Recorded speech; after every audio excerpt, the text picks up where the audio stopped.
Habacuc, chapitre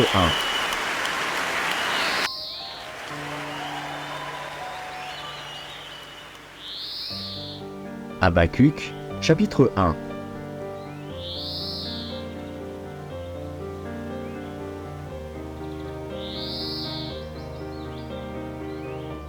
Oracle révélé à Habacuc, le prophète. Jusqu'à quand, ô Éternel? J'ai crié, et tu n'écoutes pas. J'ai crié vers toi à la violence, et tu ne secours pas. Pourquoi me fais-tu voir l'iniquité, et contemples-tu l'injustice? Pourquoi l'oppression et la violence sont-elles devant moi? Il y a des querelles, et la discorde s'élève. Aussi la loi n'a point de vie, la justice n'a point de force. Car le méchant triomphe du juste, et l'on rend des jugements iniques.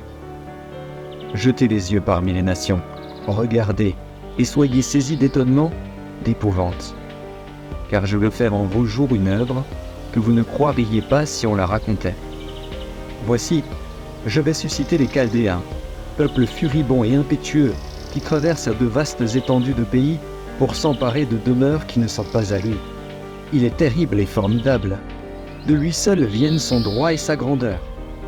Ses chevaux sont plus rapides que les léopards, plus agiles que les loups du soir, et ses cavaliers s'avancent avec orgueil. Ses cavaliers arrivent de loin. Ils volent comme l'aigle qui fond sur sa proie. Tout ce peuple vient pour se livrer au pillage. Ses regards avides se portent en avant, et il assemble des prisonniers comme du sable. Il se moque des rois, et les princes font l'objet de ses railleries. Il se rit de toutes les forteresses, il amoncelle de la terre, et il les prend. Alors son ardeur redouble, il poursuit sa marche, et il se rend coupable.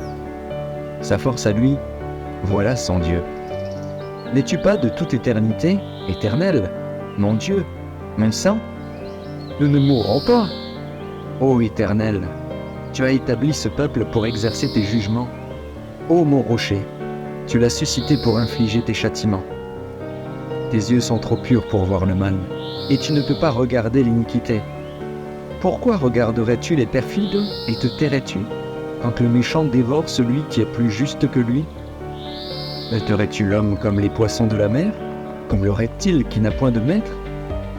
Il les fait tous monter avec l'hameçon, il les attire dans son filet, il les assemble dans ses rets. Aussi est-il dans la joie et dans l'allégresse. C'est pourquoi il sacrifie à son filet, il offre de l'encens à ses rets. Car par eux sa portion est grasse, et sa nourriture succulente. Videra-t-il pour cela son filet, et toujours égorgera-t-il sans pitié les nations? Habacuc.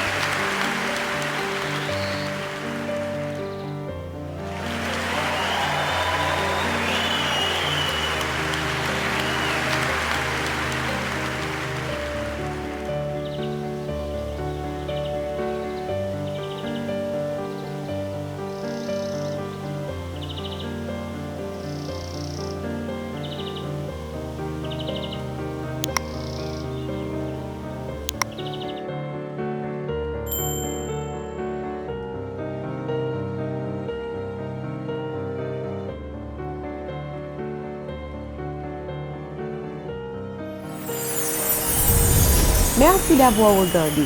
Pour ne manquer aucune de nos activités, priez de vous abonner maintenant en cliquant sur le bouton du milieu et en activant la cloche de notification. Pour continuer à bénir votre âme, nous vous proposons 2 vidéos, soit en cliquant sur celle de droite ou celle de gauche. Que Dieu vous bénisse.